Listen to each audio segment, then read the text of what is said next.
Bonjour à toutes et à tous.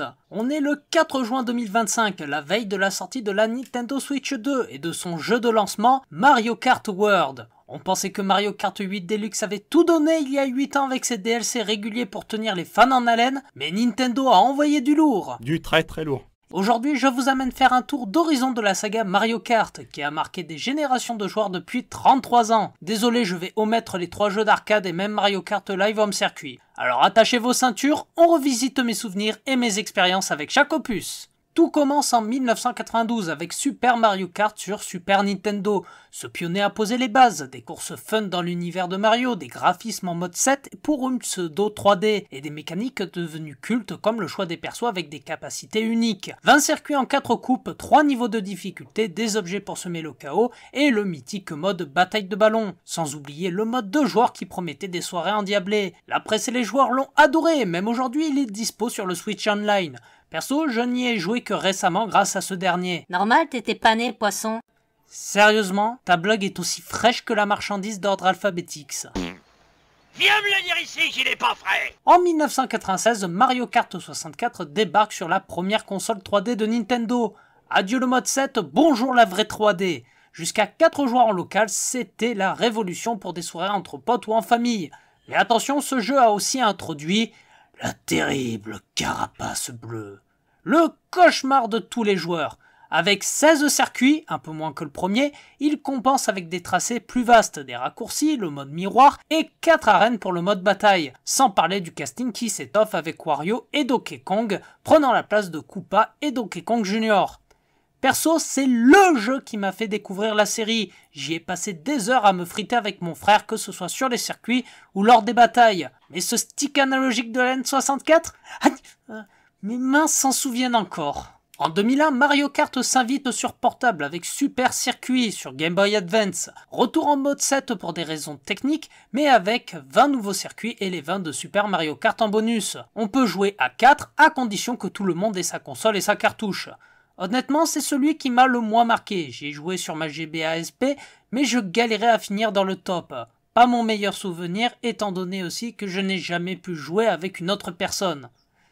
En 2003, Mario Kart Double Dash arrive sur GameCube, #TheBestConsoleForever. Retour à la 3D avec 16 circuits, 4 arènes de bataille et une grosse nouveauté, 2 copilotes par carte.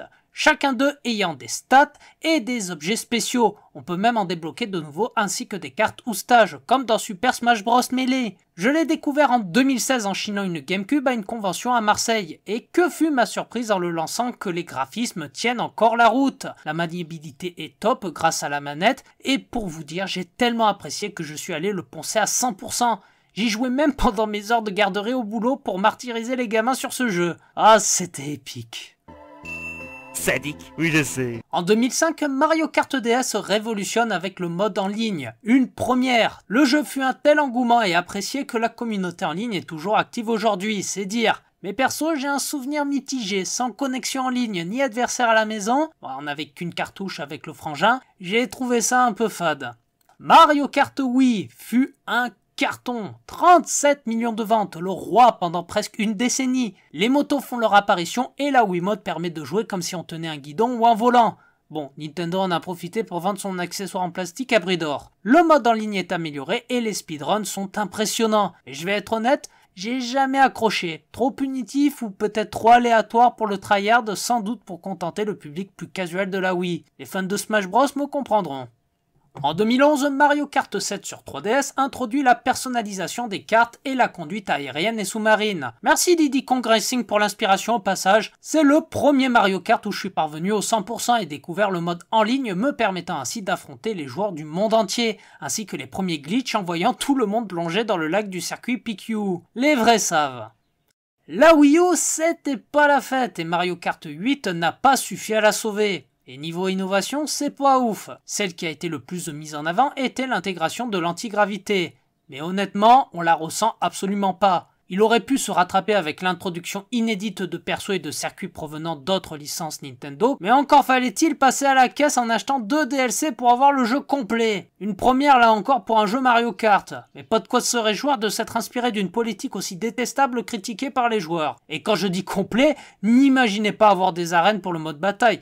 Ici, on s'embête pas en faisant jouer les joueurs sur le circuit, rendant les parties impinables. Comprenez, fallait sortir le jeu en avance pour essayer de sauver la console. Et on en parle du partenariat avec Mercedes? Sérieusement? Mario est pourtant un ouvrier à moustache à la tenue rouge. On est bien loin de l'idéologie communiste posée par Marx. Bon, pour sortir quelque chose de positif, c'est là où sera introduit le Synchro 5 klaxon, arme ultime contre la carapace bleue. Enfin! Et il sera la base du plus gros succès de la série à ce jour qui sortira 3 ans plus tard. Je veux parler bien sûr, le mastodonte avec 62 millions de ventes. Mario Kart Deluxe ou Mario Kart 8 au complet terminé sur Switch va reprendre toutes les bases de son prédécesseur en y ajoutant quelques nouveautés comme l'Ultra Turbo, le fait de pouvoir avoir 2 objets à la fois, comme Double Dash, et des ajouts de nouveaux personnages absents du casting de la Wii U. N'est-ce pas Bowser Jr.? Et de nouveaux objets. Plus tard, les passes circuits additionnels de 2022 et 2023 ramènent 48 circuits, dont beaucoup provenant de Mario Kart Tour, premier jeu mobile de la série proposé en free-to-play avec pour économie de marché des microtransactions. Perso, j'avais hésité à acheter la Switch, jusqu'à ce que je fasse un pile ou face. Résultat, c'est sans doute le meilleur rapport qualité-prix ever. J'ai tout défoncé, même les fantômes Nintendo en mode contre-la-montre. Ça m'a permis notamment de finir 3ème à un tournoi lors d'une convention. J'ai gagné un sac goodies et j'ai même décroché les passes circuits en gagnant un tournoi à Micromania. Ah, mon ego et mon portefeuille disent merci. Surtout mon portefeuille. Ouais, tu dis ça alors que t'as claqué 500 balles pour la console plus 90 pour le jeu sans brancher? Touti, t'es revenu pourquoi déjà? Rendre mes vidéos plus digestes ou me clasher? Et voilà pour ce tour d'horizon de la saga Mario Kart. Demain je mets la main sur Mario Kart World et j'ai hâte de retrouver ce fun légendaire, surtout en défiant mes poches dans des courses endiablées. Dites-moi en commentaire votre Mario Kart préféré et pourquoi. Abonnez-vous, likez et on se retrouve sur le bitume pour cramer de la gomme. A plus! La course prend un tout nouveau tournant sur Nintendo Switch 2. Avis à tous les pilotes. En plus des bananes et carapaces, découvrez de tout nouveaux objets et techniques pour affronter vos proches sur des circuits interconnectés. Mario Kart World, le 5 juin, exclusivement sur Nintendo Switch 2, la console nouvelle génération.